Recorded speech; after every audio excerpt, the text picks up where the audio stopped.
타임. 원로 타임. 연말 연시에 많이 바쁘셨죠? 네. 새해 좋은 꿈 꾸셨습니까? 가장 좋은 꿈은 하나님께 주시는 꿈이요. 또 주 안에서 꾸는 꿈인 것 같습니다. 새해 하나님께서 주시고 또 꾸게 하시는 여러분들의 모든 꿈이 다 이루어지기를 기도합니다. 네. 오늘 말씀의 제목은 복 있는 사람은입니다.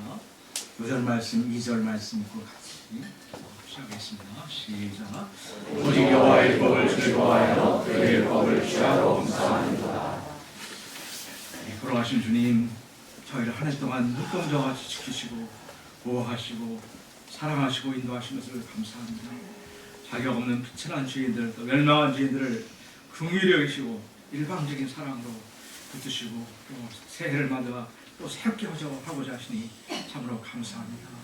저희가 무엇보다 이 나의 선한 목자 되신 주님의 음성을 잘 듣는 양이 되게 하시고 또 말씀을 통해서 그 생명의 길을 갈 수 있도록 저희를 인도해 주시기를 간절히 기도하고 원합니다. 부정한 종을 당시에 말씀의 도구로 하나 사용하여 주십시오. 장정은 감사하며 우리 주 예수 받도록 기도했습니다. 네. 말씀을 시작하기 앞서 어느 한 일가지에 난 아이와 엄마의 이야기를 먼저 소개하고자 합니다. 초등학교 때 오락실에 빠져 살던 때가 있었다. 친구 따라 처음 가본 오락실. 처음엔 어떻게 하는지 몰라서 친구 옆자리에 앉아 친구가 하는 뽀글뽀글 게임만 구경했다. 친구는 너도 해보라고 선심 쓰듯이 50원을 건넸다. 게임은 금방 끝나버렸지만 그 짧은 경험은 강렬했다. 밥 먹을 때도 오락실 생각밖에 안 났고 자려고 누웠을 때도 천장이 뽀글뽀글 하면서 보였다.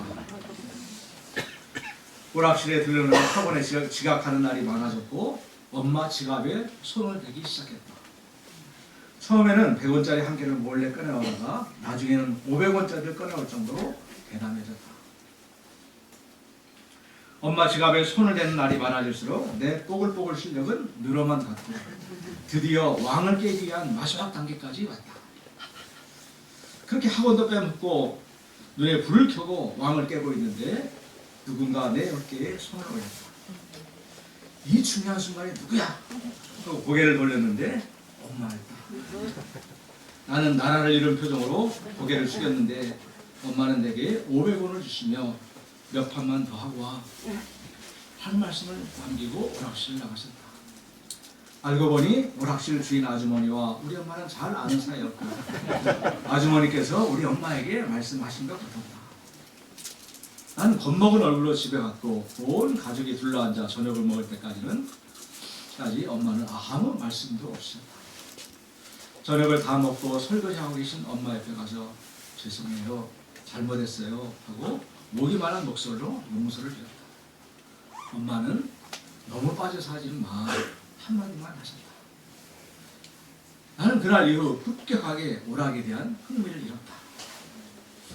이 어머니는 고함을 치며 아들을 야단치는 대신에 용서의 사랑을 베풀므로 그 아들을 중독에서 건져냈습니다. 이 예수님의 모습은 우리 예수님을 생각나게 합니다.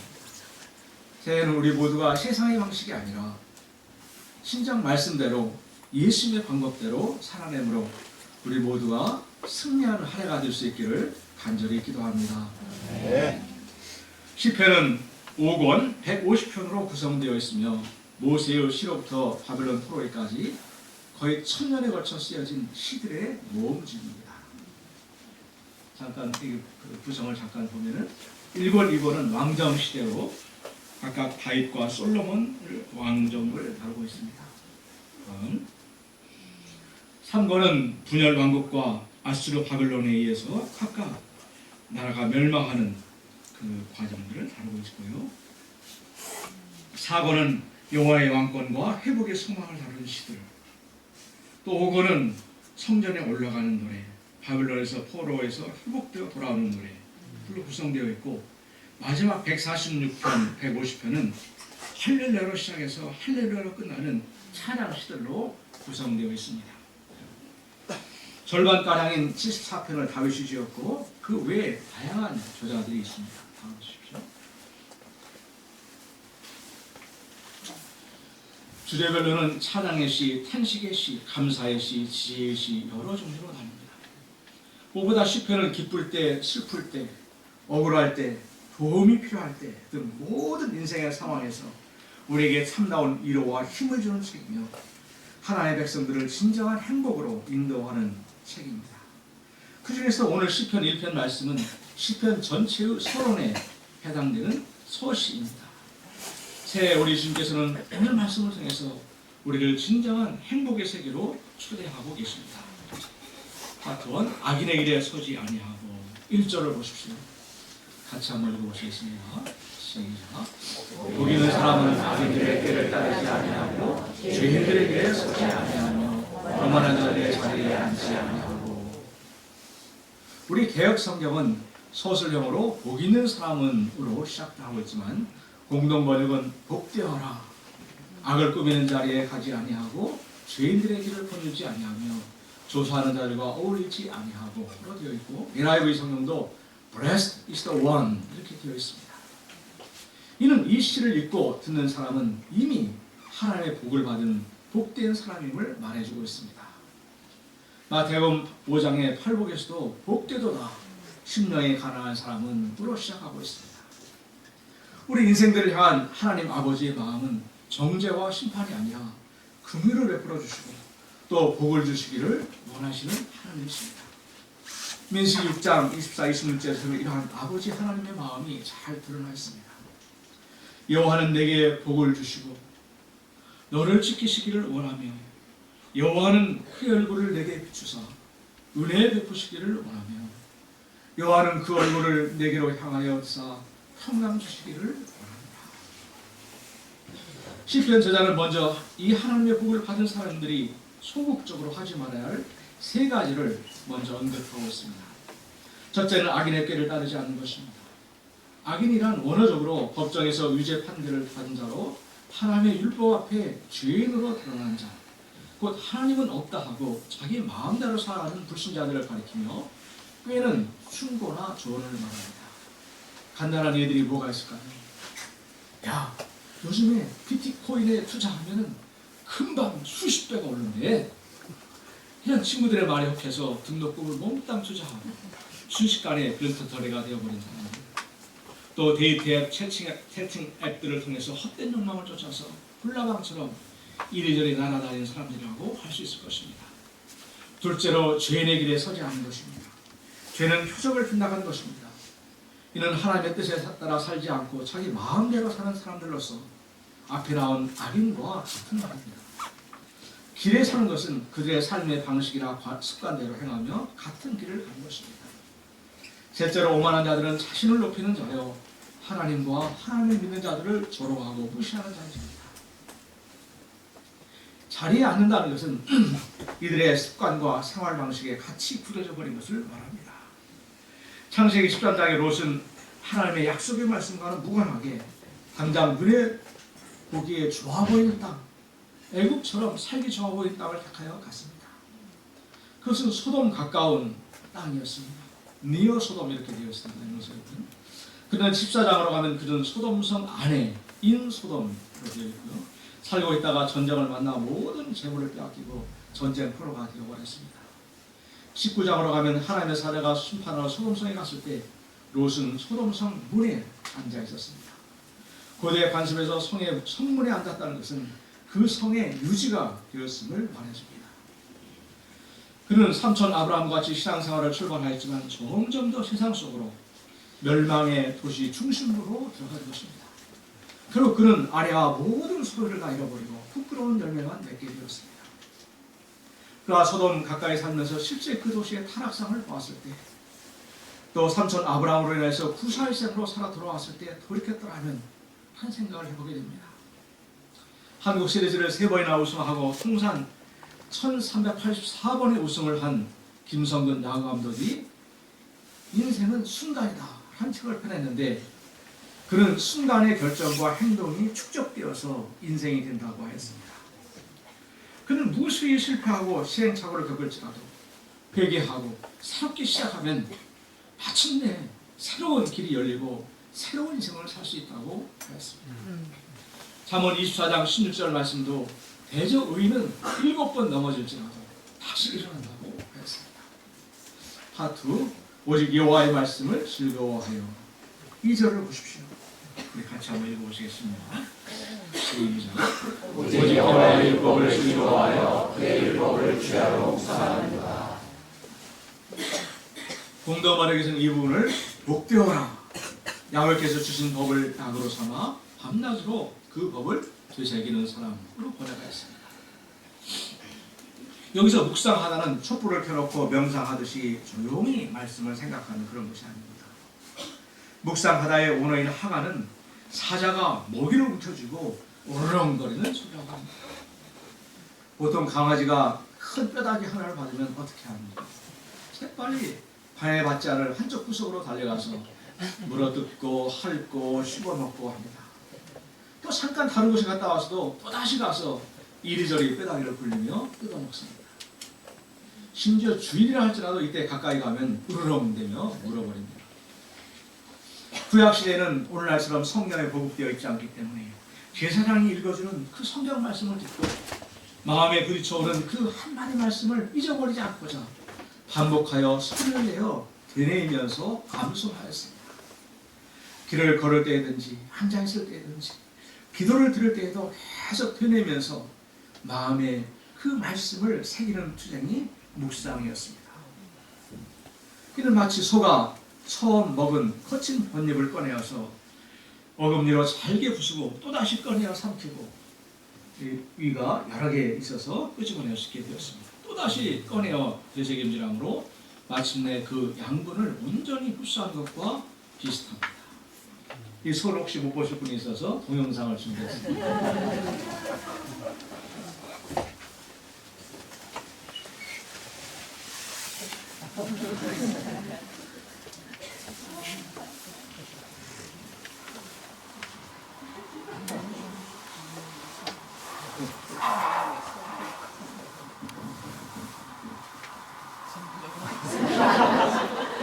그냥 읽지 않고 계속 이렇게 되새김질하죠. 됐습니다. 그래서 그 양분이 온전히 흡수가 됩니다.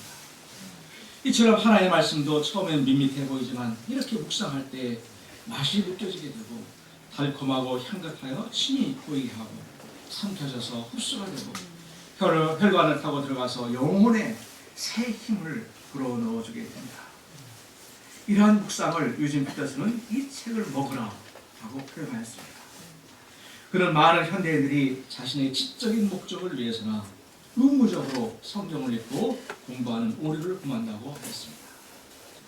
성경은 하나님께서 우리에게 무엇을 알려주시기보다는 자기 자신을 보여주신 책이기 때문에 우리는 이 성경을 읽으면서 우리가 성경 속으로 들어가서 거기에 계신 하나님과 인격적인 만남이 이루어지는 있기가 되어야 한다고 말합니다.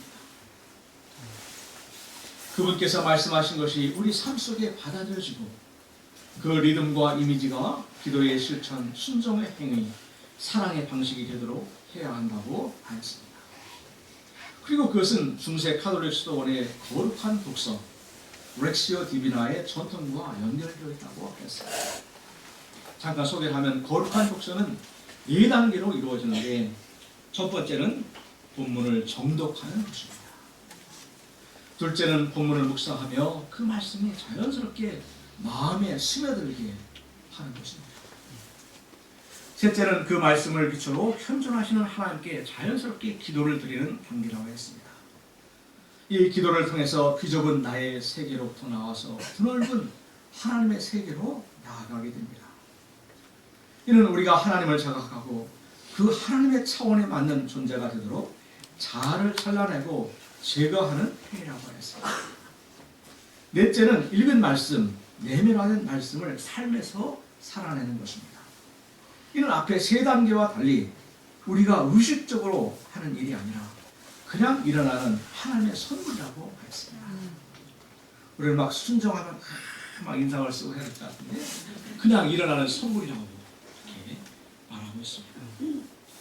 이렇게 주야로 묵상하는 자에게 주어지는 축복을 시편 19편은 이렇게 노래합니다. 여호와의 율법은 완전하여 영혼을 소생시키며 여호와의 증거는 확실하여 우둔한 자를 지혜롭게 하며 여호와의 교훈은 정직하여 마음을 기쁘게 하고 여호와의 계명은 순결하여 눈을 밝게 하시도다. 우리가 살면서 부딪히는 많은 일들로 의기소침해지고 나의 영혼이 죽어갈 때 주의 말씀은 완전하여 나의 영혼을 다시 살아나게 해줍니다. 살아가면서 실수한 일들, 잘못한 행동들이나 말들은 우리의 생각과 마음에서 잘 떠나질 않습니다. 그래서 주야로 말씀이 아니라 실수한 것을 곱씹으면서 그것을 묵상하는 경우가 많습니다. 왜 내가 그 짓을 했지? 이 바보, 이 못난이, 이 찌질이 하며 시간을 되돌리고 싶고 또 그게 안 되니까 지구문이라고 들어가고 싶은 우리에게 말씀 묵상은 우리의 관심을 자연스럽게 하나님께로 향하게 해줍니다. 율법이 완전하다 해서 완전하다는 말은 흠없고 점없는 제물을 가리킬 때 사용되는 단어로 못난 나를 위하여 기꺼이 희생제물이 되어주신 예수님께로 나의 생각과 관심을 돌려주게 됩니다. 그래, 그런 너를 위해서 내가 왔단다. 내가 완전하고 잘났다면 내가 필요가 없겠지. 말씀을 묵상할 때 거기에 주님의 참된 위로가 있고 사랑이 있습니다. 저는 못난 나로 인해서 기분이 나빠지고 찜찜해지고 우울해질 때 양식 말씀, 다독 말씀, 주일 말씀, 함성 말씀은 저를 자학과 불의의 구덩이에서 빼어내주는 것을 여러 번 경험하곤 합니다. 시들시들 죽어가는 영혼이 다시 살아나게 됩니다. 이것이 얼마나 감사한지 모릅니다. 또 엉클어진 실타래처럼 도대체 무엇이 어디서부터 잘못되었는지 풀어가야 할 답이 보이지 않을 때 주의 말씀은 확실하여 우둔한 나를 지혜롭게 해주어서 실마리를 찾게 해줍니다. 주의 말씀은 정직하고 하여 옳고 바르기 때문에 우리의 마음을 또 기쁘게 해줍니다. 주의 말씀은 순결하여 우리가 주야로 묵상할 때 어둡고 함정이 많은 인생길 가운데 등불과 같이 빛을 비추어 주므로 우리의 눈을 밝혀서 죄악의 길에 빠지지 않게 해줍니다. 악하고 더러운 사단이 비집고 들어올 틈을 주지 않게 됩니다. 그리고 의의 길로 인도하여 아름다운 열매를 맺게 해줍니다. 시편 18편 1절 2절은 나의 힘신 여호와여 내가 주를 사랑하나이다. 여호와는 나의 반석이시오 나의 요새시오 나를 건지시는 이시오 나의 하나님이시오 내가 그 안에 피할 나의 바위시오 나의 방패시오 나의 구원의 뿌리시오 나의 산성이시오다. 또 29절은 내가 주를 우려하고 적군을 향해 달리며 내 하나님을 의지하고 담을 뛰어넘나이다 노래하고 있습니다. 우리 가운데 장한들의 목사님은 93년에 대학을 졸업하고 늦은 나이에 입대를 했는데 낮아지신 예수님을 배우고자 편하게 사무실에서 근무할 수 있는 행정관 자리를 거절하고 최전방 철책선에 근무를 하게 되었습니다. 목사님이 근무한 대성산 들어보셨죠? 대성산 남한 지역에서 가장 추운 지역 중에 하나입니다. 최전방이기 때문에 수류탄을 가지고 근무를 서기 때문에 갈등이나 불만이 생기면 총기 사고가 쉽게 나는 곳입니다. 실제 그곳에 가보니 그곳에는 공사판 사람들, 뒷골목에서 깡패하던 사람들, 동성애자들, 온갖 불의의 사람들이 좁은 내용 안에서 생활하고 있었습니다. 당시 일대 목자에 있었던 뉴욕의 강문학 사모님의 방향에 따라 목자님은 매주 절대적으로 소감을 써서 양마가 목자님에게 보냈습니다. 밤새 근무하고 남들은 자는데 침상머리에 앉아서 사무실에서 보내준 주일 메시지를 보고 말씀을 묵상하며 신신하게 소감을 썼습니다. 그 열악한 환경에서 받아보는 메시지와 목자님의 편지는 마치 사도 바울의 서신을 받아보는 것 같다고 그렇게 마치 받았다고 했습니다. 그가 이렇게 하자 생명의 능력이 생겨서 나중에는 4명의 양을 말씀으로 꾸준히 먹이는 목자 생활을 하게 되었습니다. 그 힘든 군대에서 양들 4명이 나섰습니다. 이를 보면 상황이나 환경의 문제가 아니라 말씀을 묵상하는가 아닌가가 중요함을 알 수가 있습니다. 3절을 보십시오. 우리 같이 한번 읽어보시겠습니다. 시작. 그는 시냇가에 심은 나무와 저를 따라 열매를 맺으며 그 시대가 되지 않느니 그가 하는 모든 일이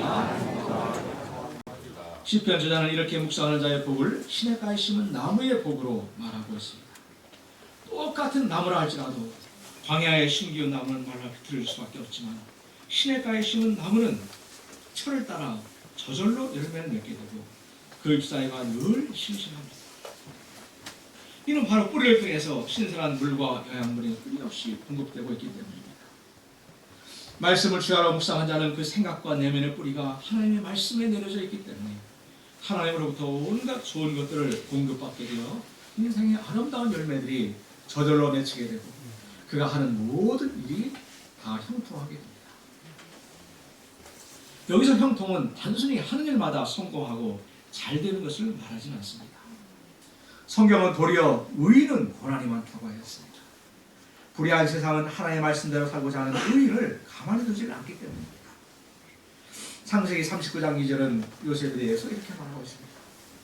여호와께서 요셉과 함께 하심으로 그가 형통한 자가 되어 그의 주인 애굽 사람의 집에 있으니 형통한 자가 되었고 죄를 범하지 않고자 목숨을 걸었는데 돌아온 것은 사방팔방이 꽉 막힌 감옥이요 내일을 기약할 수 없는 감옥이었습니다. 요셉은 가정청문을 맡기 전에 이미 하나님께서 함께 하실 수 있는 형통한 자가 되어 있었습니다. 그는 하나님께서 그와 함께 하심으로 하나님의 뜻을 이루어갈 수 있는 존재가 되었음을 말해줍니다. 그는 죽음의 구덩이에서 살려주신 그 하나님께 감사하며 하나님을 섬기듯이 주인 보디발을 끝까지 섬겼습니다. 그러할 때 감옥에 가는 것도 그에게 주신 더 큰 하나님의 뜻을 이루기 위한 과정이 되었습니다. 하나님께서는 억울함과 고난 속에 있는 수많은 백성들을 섬길 수 있는 내면으로 그를 빚으시고자 그를 고난의 학교에 입학시킨 것입니다. 따라서 하는 일마다 형통하려는 것은 죄를 멀리하고 하나님의 그 뜻대로 사는 자, 하나님과의 관계성이 바르게 맺어진 자가 궁극적으로 얻게 되는 결과 곧 인생의 추수기에 풍성한 열매를 거두는 것이라고 볼 수 있습니다. 요셉은 거듭되는 최악의 환경과 조건 안에 있었지만 하나님께서 함께 하심으로 형통한 자가 되어 시냇가에 심은 나무와 같은 인생을 살았습니다. 신약의 그리스도의 성품을 닮은 자가 되어 용서와 사랑을 베풀며 수많은 사람을 살리는 아름답고 형통한 인생을 살았습니다. 우리 성도들은 주님의 그 십자가로 죄악된 옛 자아가 죽고 새 사람으로 거듭난 자들입니다. 그래서 하나님께서 요셉처럼 함께 하시고 그 뜻을 이루어갈 수 있는 형통한 자가 되는 복을 이미 받은 자들입니다. 그래서 시편 저자는 맨 첫머리부터 복되어라 복되도다 하며 감탄하고 있는 것입니다. 그런데 여기서 한 가지 생각해 볼 것이 있습니다. 알았어, 나도 이제부터는 형통한 인생을 살아야지. 난 결심했어. 밤낮 열심히 말씀을 묵상하고 소감도 열심히 쓸 거야. 예, 아주 좋은 결단입니다. 그런데 성공하는 사람들의 7가지 습관, 성공의 법칙, 잘 될 거야 믿는다. 수많은 자기 개발서들과 성경의 다른 점이 무엇일까요? 2절을 다시 한번 읽어보겠습니다. 시작. 오직 여호와의 법을 즐거워하여 그의 법을 취하고 묵상하는도다. 원어는 그의 즐거움이 여호와의 율법에 있다. 그렇게 되어 있습니다. 이런 말씀 묵상의 원동력이 되는 그 즐거움이 바로 여호와의 율법에 있음을 말해주고 있습니다. 모세가 바로에 가서 내 백성을 내보내라는 하나님의 명령을 전하자 바로는 게으르다며 벽돌을 만들 칩을 주지도 않고 같은 수의 벽돌을 만들도록 몰아쳤을 때 백성들은 금방 돌변하여 하나님과 모세에게 불평과 원망과 미움을 쏟아낼 때 모세는 주여 어찌하여 이 백성이 학대를 당하게 하셨나이까? 어찌하여 나를 보내셨나이까? 이 절망이 가득한 모세의 기도에 하나님께서는 이렇게 말씀하셨습니다. 같이 한번 읽어볼까요? 나는 시작. 나는 여호와이니라. 내가 나라와 세상과 야곱의 전능의 하나님으로 나타났으나 나의 이름을 여호와로는 그에게 알리지 아니하니. 하나님께서는 창세기 조상들에게는 전능의 하나님으로 알려졌지만 이제 하나님께서 당신의 이름을 여호와, 야훼 하나님으로 친히 알리시기를 원하고 계셨습니다. 조상들과 맺은 언약들을 기억하시고 당신의 백성들이 종살이하던 그 애굽에서 이끌어내실 그 신실하신 하나님, 구원의 하나님의 이름이 여호와이니 이 하나님을 이제 그들이 온몸으로 신앙하게 될 것을 말하고 있습니다. 출애굽기 34장 6절에서 금송아지 사건 후에 모세에게 두 번째 돌판을 주시면서 이렇게 또 선포하고 있습니다. 여호와라 여호와라 자비롭고 은혜롭고 노하기를 거듭하시고 인자와 진실이 많은 하나님이다. 이 여호와 하나님께서 마침내 독생자 예수님을 보내셔서 인간의 모든 죄를 뒤집어 씌우시고 십자가에 박혀 죽게 만드셨습니다. 인간이 가장 살아가면서 견디기 힘든 감정 중에 하나가 억울함일 것입니다. 훔쳐가지 않았는데도 훔쳐갔지 이렇게 몰아십니다. 그래서 영화에 보면 자신의 무죄를 입증하려 혀를 까르거나 또 심지어는 배를 가르고 죽는 경우도 많습니다. 죄가 없는데 죄인으로 몰리고 또 그것도 처참하게 죽으신 예수님만큼 억울한 사람이 있을까요? 이것이 하나님의 뜻이요 예수님의 사명이라고 하면서 우리가 너무나도 당연하듯이 나의 죄를 예수님께 덮어씌우고는 있지 않습니까? 그렇다면 이런 우리를 보시는 예수님 마음이 어떨까요?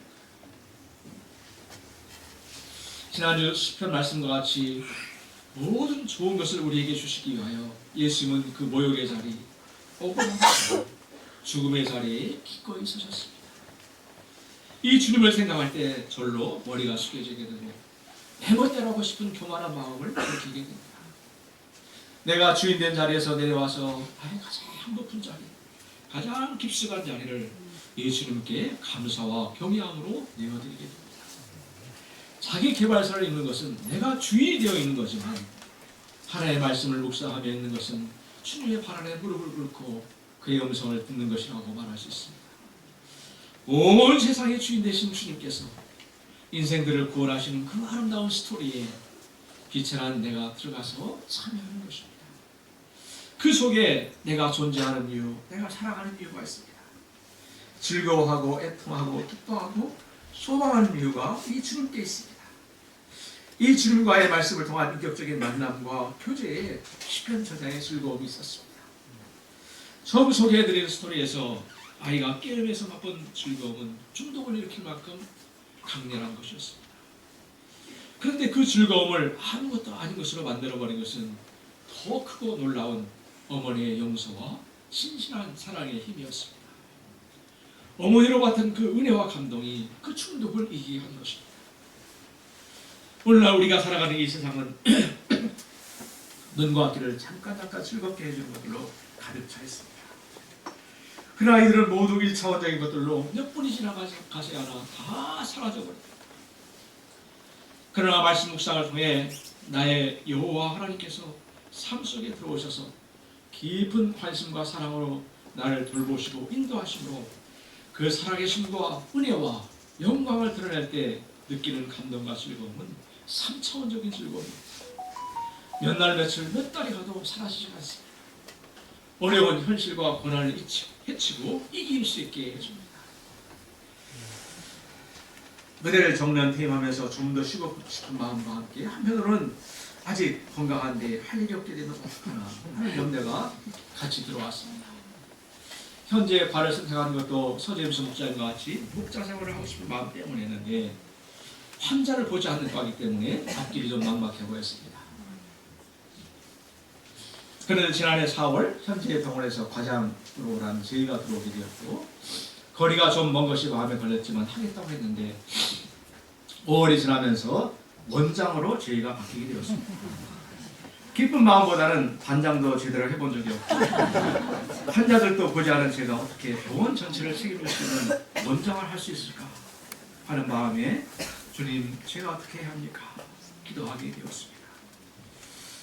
모든 것이 제가 먼저 사신 것이 아니고 먼저 주님께서 시작하셨기 때문에 주의 인도하심을 믿고 절차를 진행하게 되었습니다. 새로운 병원에서 새로운 사람들, 완전히 새로운 일들, 특별히 어려운 일을 해나가야 하는 가운데서 그간에 배운 하나님의 말씀과 신앙생활은 모든 것을 감당해 나갈 수 있는 기초가 되어 주었습니다. 매일매일 절대적으로 말씀을 다독하고 암송해가며 스트레스를 받지 않고 사람들을 섬기는 기쁨을 누리게 하셨습니다. 무엇보다도 이 모든 일 가운데서 저를 가장 잘 아시고 한 걸음 한 걸음 인도하시는 놀라우신 하나님을 체험하게 되었고 부족한 저를 통해서도 당신의 아름다운 스토리를 써가기를 원하심을 알게 되었습니다. 자기만의 성을 쌓고 광야에 홀로 심기운 나무처럼 메말라 죽을 죄인을 살리시고 인도하시는 주님의 은혜에 감사와 찬양을 돌려드립니다. 네. 파스의 의인과 악인의 결말 4절 5절 보십시오. 같이 한번 읽어보시겠습니다. 시작. 악인들은 그렇지 아니하며 오직 하나님의 나라는 교화하다. 그러므로 악인들은 심판을 견디지 못하며 죄인들이 의인들의 권위를 받지 못한다. 악인은 의인과 달리 뿌리가 없습니다. 이리저리 시류와 세상을 쫓아 날아다닙니다. 그것이 때로는 얽매이지 않고 자유로운 것처럼 보입니다. 그러나 근본적으로 뿌리가 없는 인생이기 때문에 변화와 성장이 없고 결정적으로 열매가 맺히지 않습니다. 인생을 결산해놓고 보면 쭉저기만 남게 됩니다. 시련의 인생 광풍이 불면 휙 날아가 버립니다. 이들은 주님의 심판을 견디지 못합니다. 마태복음 3장 11절에 보면 손에 키를 들고 자기의 타작마당을 정하게 하사 발곡은 모아 흙간에 들고 쭉저기는 꺼지지 않는 불에 태우시리라 했습니다. 6절을 보십시오. 무릇 의인들의 길은 여호와께서 인정하시나 악인들의 길은 망하리로다. 아무리 세상에서 많은 것을 얻고 높은 자리에 올라가도 온 세상의 주인이시오 최종 심판자가 되신 하나님께서 인정하지 않으시면 그 인생은 망한 것입니다. 그러나 고난을 견디며 주의 말씀을 주야로 묵상하며 주님과 동행하는 의인들은 주께서 인정하시고 영원한 생명의 복을 주심으로 진정으로 승리하는 인생을 살게 됩니다. 우리 모두 2024년은 오직 여호와 율법을 즐거워하고 그 율법을 주야로 묵상함으로 얼굴이 하같이 빛나고 주께서 당신의 그 뜻을 우리를 통해 이루어가는 형통한 한 해가 될 수 있기를 간절히 기도합니다. 네. 오늘 말씀 2절 읽고 시작하겠습니다. 시작. 오직 여호와의 법을 좋아하여 그의 율법을 지하여 묵상하느니라. 걸어가신 주님, 죄악되어서 정말 멸망당할 수밖에 없고 쭉정이 같은 인생이 될 수밖에 없는 저희들을 주께서 불쌍히 여기시고 우리 구주 예수님을 보내주셔서 감사합니다. 저희가 새해 이 주님의 그 사랑과 은혜를 기억하고 주하로 이 주님의 말씀을 묵상하며 또 즐거워하는 복된 인생을 살 수 있도록 은혜 주시기를 간절히 기도합니다. 오늘 감사하며 예수 받도록 하겠습니다.